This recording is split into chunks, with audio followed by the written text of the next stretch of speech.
Hello everyone, good morning. Welcome back to my channel Payel lifestyle. কেমন আছো তোমরা সবাই? আশা করি ভালো আছো। তোমাদের আশীর্বাদ ও ভালোবাসায় আমিও বেশ ভালো আছি। ঘড়ির কাঁটার সময়টা দেখে নিলে তারও ঠিক বেশ 10 মিনিট আগে উঠেছি, নিজেকে একটু সময় দিয়েছি, তারপরে ভাবলাম তোমাদের সাথে আবার দেখা করি। তো সময়টা দেখিয়ে দিলাম, আর এই যে জানলা দিয়ে দেখো দেখিয়ে দিচ্ছি বৃষ্টি হচ্ছে। থেকে থেকে না আমি দেখেছি এই আজকের দিনেই যেন বৃষ্টি হয়। হ্যাঁ, আজকের দিনটা ছিল সানডে, আর সানডেতেই যেন বৃষ্টিটা হয়, কেন জানি না।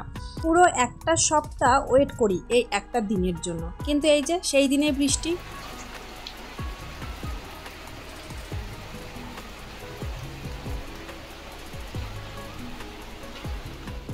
তো সেই সকালে দেখা করে তারপরে চলে এলাম প্রায় মাঝে অনেকটা সময় পর।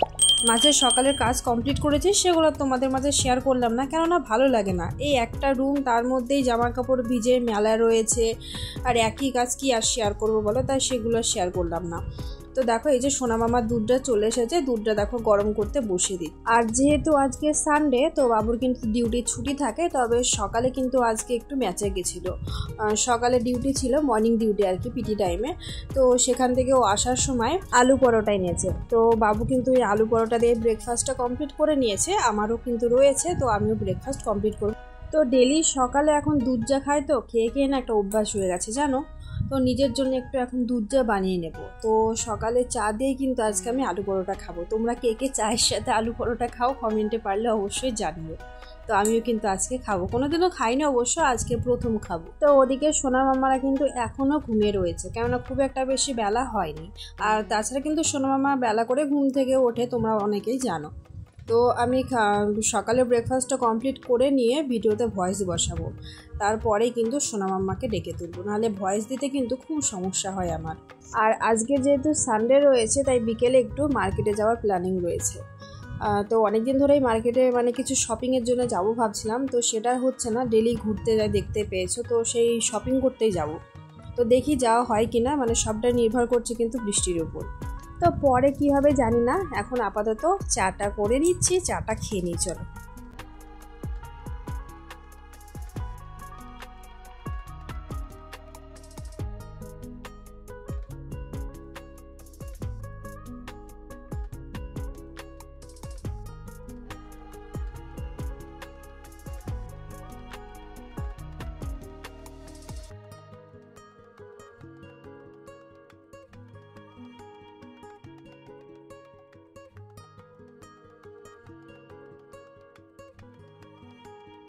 আর এদিকে দেখো আলু পরোটা কিন্তু আমি নিয়ে নিয়েছি, আর বাবু পরোটার উপরে না ঘি মাখিয়ে রেখেছে। তো ঘি দিয়ে পরোটা খেতে সত্যি কথা বলতে খুব একটা বেশি আমার ভালো লাগে না, কিন্তু ও আগে থেকে লাগিয়ে রেখেছে, এখন তো আমাকে খেতে হবেই, কিছু করার নেই। তো এরই মাঝে দেখো আমার মাম্মা ঘুম থেকে উঠে গেছে। তো ভাবছিলাম আমি মানে চাটা খেয়ে ওদেরকে ঘুম থেকে তুলবো, কিন্তু না, দেখছি ও আগেই উঠে পড়েছে, কিন্তু ওর চোখে দেখো এখনও ঘুম রয়েছে, মুখটা ভারী রয়েছে। মানে কি বলে, তো ঘুম থেকে উঠে না আমাকে খুঁজেছে, পাইনি, সেই কারণে মুখটা ভারী রয়েছে। আর এদিকে বাইরের পরিবেশটা দেখিয়ে দিচ্ছে, দেখো বৃষ্টিটা কিন্তু ছেড়েছে। তো জানি না পরবর্তী কী হবে। তো যাই হোক, এখন চাটা খেয়ে নিয়েছে।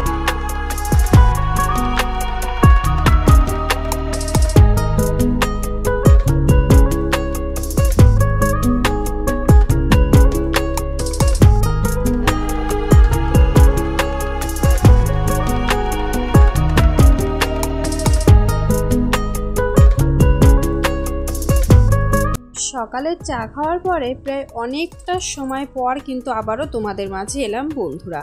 তো মাঝে অফ ক্যামেরায় সোনা মামাকে পরিষ্কার পরিচ্ছন্ন করে খাইয়ে দিয়েছি, আর ভয়েস বসিয়েছি। তবে ভয়েস দিতে কিন্তু খুব সমস্যা হয়েছে জানো তো। তো কিছু তো করার নেই, ওইভাবে ভয়েস দিয়েছি, কেননা আমি সারাদিন আর সময় পাই না ফোনটা নিয়ে বসার। তার মধ্যে এখন আমি এলভি করছি, আবার অনেক দিদিভাইদের সময় দিতে হচ্ছে, সে মানে সব কিছু মিলে পেরে উঠছে না, আর যাই বলবো। তো যাই হোক, ওদিকে ভাতটা আমি বসিয়ে দিয়ে সবজি কাটতে এসেছি। মানে সবজি কাটতে কাটতে ওদিকে ভাতটা হয়ে যাবে, ভাত হতে তো বেশি সময় লাগে না। ভাতটা বসিয়ে দিয়েছি, হতে থাকবে, পরে ফ্যানটা ঝরিয়ে দেবো। আর আজকে রান্না হবে দেখো পুঁই শাক। তো পুঁই ডাঁটাগুলো আলাদাভাবে রান্না করব ডাল দিয়ে, কলাই ডালের সাথে পুঁই ডাঁটা রান্না করব, আর পুঁই শাকগুলো কিন্তু আলাদাভাবে ভাজা করব। আর এখানে মিষ্টি কুমড়ো রয়েছে, তো সোনা মামার জন্য আজকে খিচুড়ি করব, যেহেতু বৃষ্টি হচ্ছে। আর অনেক দিন ওরা খিচুড়ি খায়ও নি, তো সেই জন্য ওদের বাবা বলে ওদের খিচুড়ি করে দিতে। আর ওরা কিন্তু মিষ্টি কুমড়ো ভীষণই পছন্দ করে, তো মিষ্টি কুমড়োর সাথে কাজু, সোয়াবিন, আলু এটা ওটা দিয়ে কিন্তু মসুর ডাল দিয়ে ওদেরকে খিচুড়ি বানিয়ে দিলে না ওরা ভীষণ ভালোবাসে, খুব ভালোভাবে খেয়েও নেয়। তো বন্ধুরা, তোমরা কিন্তু ভিডিওর মধ্যে আগেই শুনেছো আজকে সানডে। আর জানো তোমরা সানডে মানে আমাদের কিন্তু একটু অন্যরকম রান্নাবান্না হয়, চিকেন বা মাছ যে কোনো কিছু হয়ে থাকে, মানে নিরামিষ রান্না হয় না। তবে আজকে সানডেতে কিন্তু নিরামিষ রান্না হচ্ছে। তো কেননা 2 দিন আগে মাছ খেয়েছি, কালকে ডিম রান্না করেছিলাম, তো সেই জন্য আমি বাবুকে মানা করলাম যে আজকে চিকেন আনতে হবে না, ভালো লাগছে না, ডেলি মাছ মাংস থেকে আজকে নিরামিষ খাবার খায়। তো আর অনেক দিন পুঁই ডাঁটা দিয়ে কলাই ডাল কিন্তু খায়নি, তো সেই হিসেবে ভাবছি আজকে রান্না করি, খেতে ভালো লাগবে। তো বাবু কিন্তু একদমই পছন্দ করছে না, বলছে না আমি নিরামিষ খাবো না। তো জানি না দুপুর পর্যন্ত নিরামিষ দিয়ে চালিয়ে আবার রাত্রিতে হচ্ছে দেখি কি মনে হয় চিকেন নিয়ে আসবে। তো সেসব তো বাদ দাও, দেখতে পাচ্ছ আমি হচ্ছে কাজ করছি, তার মধ্যে ভিডিওটা চলছে আর ও দেখো ঘোরাঘুরি করছে। মানে এই নিয়ে কিন্তু ওর সাথে আমার বকাবকি চলছিল, আমি ওর সাথে বকছিলাম, দেখতেও পাচ্ছ। আসলে কি বলো তো, যে কোনো কাজের ভিডিও শ্যুট করতে হয় তো ফোনের ক্যামেরাটা সবসময়তেই অন করা থাকে, আর ও যেতে আসতেই না ফোনের ক্যামেরাটা অন থাকে। ও বলবে যেদিকেই যাব সেদিকেই দেখবো ক্যামেরা। তো এই নিয়ে কিন্তু আমাকে বলছে কোনো সময় তো ফোনটা ছেড়ে থাকো না, এরকমভাবে বলছে আমাকে। এবার কি করবো বলো, ব্লগ ভিডিও শ্যুট করতে হয় আমাকে, দিদিভাইদের ভিডিও দেখি, রান্না করি আর ভিডিও দেখি। আমার আরও একটা সাপোর্ট চ্যানেল রয়েছে, সেটা দিয়ে কিন্তু লাইভে জয়েন করি দিদিদের সাথে। তো এই নিয়েও আমাকে বলছে সারাদিন ফোনের মধ্যে ডুবে থাকে। তো কিছু করার নেই, এখন ইউটিউবে এসেছে, এই কথাগুলো আমাকে শুনতে হবে। তো এরই মধ্যে দেখো সমস্ত সবজি কেটে নিয়েছি, শাকটাকেও কেটে ধুয়ে রেখেছি। আর শাকটা কিন্তু ভাজা করব, পেঁয়াজ, কাঁচা লঙ্কা, রসুন দিয়ে। আর পেঁয়াজটা একটু বেশি পরিমাণে দিয়েছি, বাবু পছন্দ করে তাই। আর পুঁই ডাঁটা দিয়ে কলাই ডাল রান্না করব, ওর জন্য আদা লঙ্কা নিয়েছি। এদিকে ভাতটা দেখো নেমে গেছে। আর এই দেখো ডাঁটাটাকে দেখো ধুয়ে নিয়েছি। আর আজকে ডাঁটাগুলো না বেশ মোটা ছিল, খেতে ভালো লাগবে। আর মিষ্টি কুমড়োটা এখনও ধুইনি, ওভাবে রেখে দিয়েছি, যখন সোনাদের খিচুড়ি রান্না করব তখন ধুয়ে নেব। তো তার আগে এই যে দেখো কলাই ডালটা দিয়ে দিচ্ছি। আর যেহেতু দুজনা খাবো, এক বাটিও দিচ্ছি না, দেখো এক বাটির খালি কলাইয়ের ডাল দিয়ে দিচ্ছি। দিয়ে ডাঁটাটা একদম ডালের সাথে অ্যাড করে দিয়ে কিন্তু আমি প্রেসার কুকারে সিটি দিয়ে সেদ্ধ করে নেব। আর এইভাবে কিন্তু ডাল রান্না করলে না খেতে খুব ভালো লাগে। আর আমি কীভাবে রান্না করছি তোমরা দেখো, যারা পুঁই ডাঁটা পছন্দ করো না তারা কিন্তু এইভাবে ডালের সাথে রান্না করে খেয়ে দেখো, খুব ভালো লাগবে। আর সব থেকে মানে সহজ পদ্ধতিতে না রান্নাটা হয়েও যায়। তো বন্ধুরা, তোমরা এখন যারা ভিডিওটি এই পর্যায়ে এসে দেখছো, যদি ভিডিওর কোনো অংশ ভালো লেগে থাকে তাহলে চ্যানেলটিকে সাবস্ক্রাইব করে পাশে থেকে যাবে, আর মিষ্টি করে একটা কমেন্ট করে যাবে। সেই কমেন্টের মাধ্যমে চলে যাব তোমাদের পরিবারে। সাধারণ ভিউয়ার্স, ইউটিউব ফ্যামিলি ফ্রেন্ড সকলকে অসংখ্য ধন্যবাদ ডেলি আমার ভিডিও দেখার জন্য, আমাকে সাপোর্ট করার জন্য। আর হ্যাঁ, নতুন বন্ধুদের উদ্দেশ্যে বলছি, যারা আমার চ্যানেলটাকে সাপোর্ট করোনি সাপোর্ট করে দিও, আর বেল বাটনটাকে অন করে রেখো, যাতে নেক্সট ভিডিও যখন আপলোড করব তার নোটিফিকেশান তোমাদের ফোনে চলে যায় আর তোমরাও দেখে নিতে পারো। তো চলো, তোমাদের সাথে কথা বলতে বলতে হাতের কাজ কিন্তু এগিয়ে নিয়েছি বন্ধুরা। তো এদিকে দেখো এখন পুঁই শাকটা ভেজে নেব, তার জন্য পেঁয়াজ লঙ্কাটাও ভেজে নিয়েছি, হালকাভাবে ভেজেছি, কেননা শাকের সাথে কিন্তু আর একটু ভাজা হবে সেই জন্য। তো শাকটা কিন্তু এইভাবে দিয়ে লবণ হলুদ অ্যাড করে কিন্তু আমি ভেজে নেব। এছাড়া কোনো এক্সট্রা মশলা আমি অ্যাড করবো না, এতেই কিন্তু পুঁই শাক ভাজাটা খেতে খুব ভালো লাগে। আর এই শাকটাতে না জল দেওয়া লাগবে না, দেখো 2 সেকেন্ডের মধ্যে দেখো শাকটা কত পরিমাণে কমে গেল। আর ঢেকে দেবো আমি, ঢেকে দেওয়ার পরে দেখবে অনেক পরিমাণে কিন্তু জল বেরোবে, আর সেই জলে কিন্তু শাকটা সেদ্ধ হয়ে যাবে, আর কোনো জল কিন্তু অ্যাড করার দরকার পড়বে না।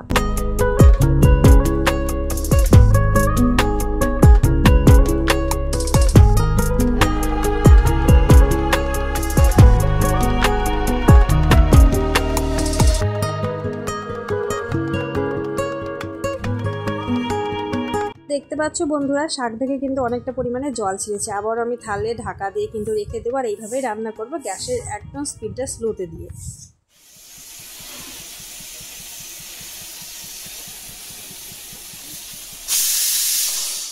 তো বন্ধুরা, এদিকে পুঁই শাকটা ভাজা হয়ে গেছে, আর দেখো একদম অল্প পরিমাণে হয়েছে, মানে একবার খেলেই কিন্তু শেষ।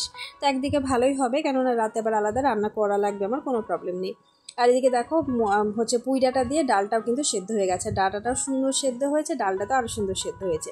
তো এবারে আমি এটাকে পাঁচফোড়ন দিয়ে আর একটু আদা জিরে বাটা দিয়ে সম্বারা করে নিই।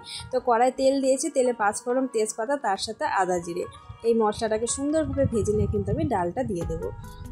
এখানেও কিন্তু কোনো এক্সট্রা মশলা অ্যাড করা লাগবে না, একদম কিন্তু অল্প মশলায় আর খুব সহজেই কিন্তু এই ডালটা রান্না করা হয়, আর খেতে ভীষণই ভালো লাগে। তো এখন দেখছো ডালটা অনেকটা পরিমাণে কিন্তু পাতলা রয়েছে, তবে যখন দেখবে ডালটা নামানোর আগে কিন্তু অনেকটা পরিমাণে গাঢ় হয়ে গেছে, আর গাঢ় করে রান্না করলে না খেতে খুব ভালো লাগে।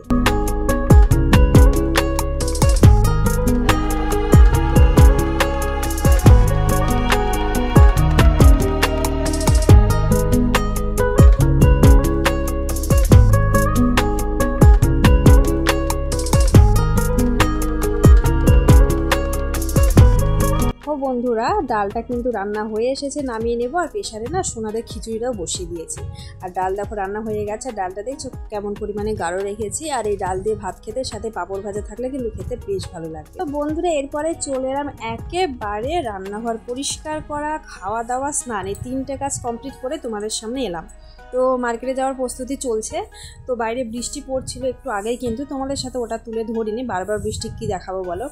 তো ভাবছিলাম যাওয়া হবে না, তারপরে বাবা বলছে যে না চলে এইভাবে বেরিয়ে যাই, কেননা বৃষ্টি এরকমভাবে পড়তেই থাকবে।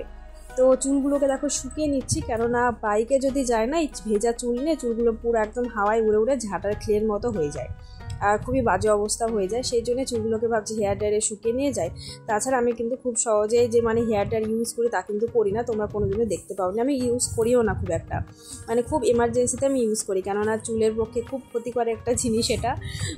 যে গরম হিটের বাতাসটা বেরোয় না, ওটাতে চুলের প্রচুর ক্ষতি করে, সেই কারণে আমি ইউজ করি না। তো যাই হোক, আজকে যেহেতু দরকার তাই চুলটা শুকিয়ে আমি বেরিয়ে পড়বো ভাবছি। আর বন্ধুরা আজকের ভিডিওর মধ্যে না মার্কেটে যাওয়ার ভিডিও আর শেয়ার করছি না, কেননা ভিডিওটা অনেকটা লম্বা হয়েছে, দেখতেই পাচ্ছ।